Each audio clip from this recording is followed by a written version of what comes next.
Salutations très chères, je suis Crillon du service magnétique.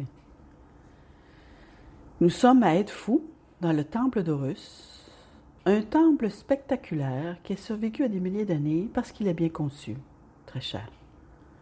Je veux que vous imaginiez un instant comment cela a été accompli et je vous demande, pensez-vous qu'il y avait quelqu'un pour diriger? Pensez-vous que les ouvriers sont simplement descendus sur ce site et qu'ils avaient peut-être un plan? Mais il devait y avoir un architecte, il fallait quelqu'un qui montre et dise « ceci va en premier, cela va en second » et qui supervise étape par étape pendant les années qu'il a fallu pour créer une telle chose. En outre, il y a ici une élégance de construction. Ce n'est pas simplement un temple à l'emporte-pièce, comme on dit. Les planchers sont inclinés délibérément d'une certaine façon vers certains angles, les perspectives, les portes qui se rétrécissent et s'ouvrent.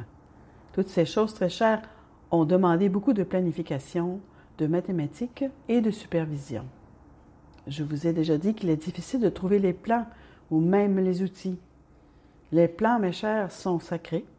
Ils ont été donnés par Dieu et ils ont été soigneusement étudiés et suivis, temple après temple, pour le même type de construction, le même type de conscience dans la construction. Il n'est pas anormal que vous n'ayez pas trouvé les plans, ou peut-être même les outils, pas plus que vous ne les trouveriez si l'un de vos gratte-ciels était soudainement enseveli et dégagé des milliers d'années plus tard. Vous n'y trouveriez pas les outils, ni même les plans. Ils sont dans un endroit à part, peut-être un bureau à part, un bâtiment séparé ici qui n'a pas encore été découvert. Vous connaissez les noms des architectes et même leurs tombes n'ont pas été découvertes. Il y a donc une similitude de ce qui est manquant, mais vous pouvez voir les résultats très chers juste devant vous, la majesté de la planification et de l'ordre. Les Égyptiens étaient bons à cela. Il y avait de l'ordre ici. Il y avait de la similitude ici. Il y avait une bonne gestion et un bon contrôle ici, dans la construction ici. Et ce que vous voyez a duré 1 millier d'années, un autre millier, peut-être un autre millier en plus. C'est le résultat de la maîtrise, de l'architecte, de la planification et des mathématiques. Nous continuons l'histoire de Wo, qui est revenu vers son enseignant, son maître, pour obtenir plus d'informations sur quelque chose dont il ne connaissait pas l'existence, parce que son enseignant, son maître, fait une démonstration et raconte peut-être la première fois qu'il a entendu ces choses, ou qu'on lui a montré ces choses, ou qu'on lui a dit ces choses, sur les outils que l'être humain possède dans une vibration supérieure. C'est rempli de métaphores et cela se poursuit. Et l'enseignant dit à Wo, « Wo, es-tu prêt pour plus d'informations? » Et Wo dit oui. Alors l'enseignant a dit, « Je veux que tu imagines une usine en activité. » C'est une métaphore, Wo. C'est une usine qui fabrique un produit. Et chaque ouvrier de l'usine et tous les services, tout ce qui entre dans la fabrication d'un produit est connu. Appelons le produit L. Et chacun dans l'usine connaît son travail.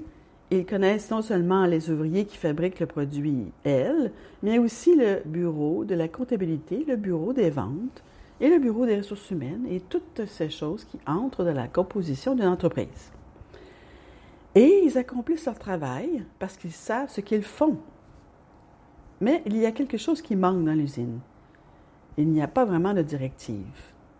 Alors si on regarde l'usine, on peut dire « Bon, ça a l'air de bien marcher. Et les produits sortent de la chaîne de montage. Voici un autre L. Voici un autre L. Et encore un autre L, la lettre L. » Mais avec le temps, mon cher, avec une usine sans responsable et sans quelqu'un qui dit « corrige ceci, voilà, fais cela », cela stagne. Il y a des dysfonctionnements. Il y a des problèmes, même entre les services, car ils ne se parlent pas. Ce n'est plus simple, on pourrait même dire qu'il y a un malaise dans l'usine.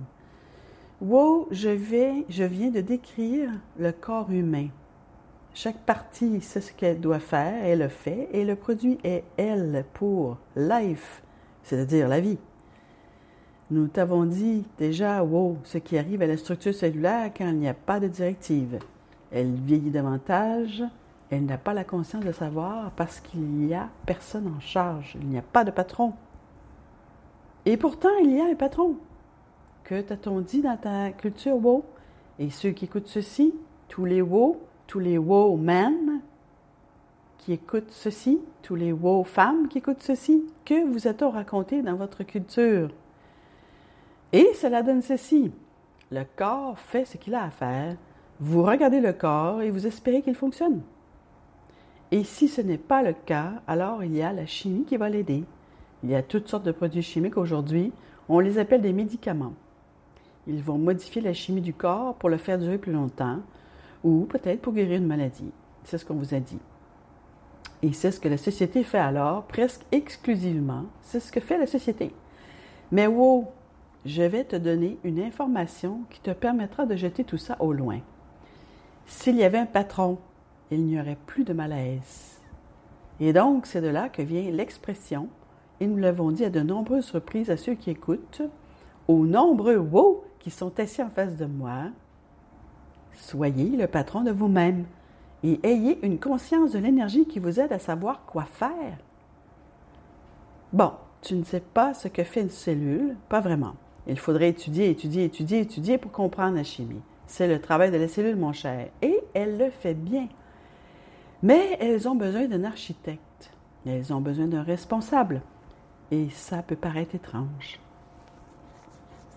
Vous êtes assis dans un temple qui a été construit, pourquoi? Pour la méditation. Il y a des milliers d'années, les architectes l'ont construit pour la méditation par le son. On pourrait même dire pour établir la gloire du Créateur. Aujourd'hui, vous êtes ici. Et que faisons-nous des milliers d'années plus tard? De la méditation. Certaines choses ne changent pas. Votre corps a besoin de méditation. Pas nécessairement de cette façon. Appelez-la de la méditation biologique et soyez l'architecte quand vous dites à votre corps « Chères cellules de mon corps, écoutez-moi, je vous aime. Travaillez ensemble comme une belle machine d'amour, avec compassion les unes pour les autres, et je serai là en tant qu'architecte, avec ma conscience, avec mon propre corps, avec vous pour vous diriger durant ma vie. » Vous verrez que vous serez un humain qui ne contactera pas les maladies du moment, qui n'aura pas forcément les os qui grincent au quotidien, qui ne vieillira pas autant, on l'a déjà dit, mais plus que cela, plus que guérir la maladie, plus que guérir, c'est un corps qui ne se détériorera pas autant ou qui n'attrapera pas les choses du moment. Il s'agit de la santé, pas de la guérison des choses qui ne vont pas, mais de les prévenir en premier lieu. C'est un corps qui ne fait rien d'autre que de vous aimer en retour dans sa façon de fonctionner. Et vous l'aimez. C'est peut-être un concept étrange pour la médecine que d'aimer son corps au point de méditer dans son propre temple et d'être l'architecte de sa propre vie et de voir comment ils fonctionnent ensemble dans la beauté pour laquelle ils ont été conçus, avec vous aux commandes. Encore une fois, Wu n'avait jamais entendu cela et se contentait de prendre ses pilules. C'est la vérité du jour pour tous ceux d'entre vous qui souhaitent passer au niveau supérieur, pour laquelle ils sont ici. Vieille âme, tu es conçu pour vivre longtemps. Vieille âme, on a besoin de toi. Cette terre a besoin de toi en ce moment. Elle a besoin de ta compassion, de tes prières, de l'énergie de ta conscience, de l'architecte de ta propre humanité. Je suis Crillon, je suis amoureux de vous tous, de toi, et c'est ainsi.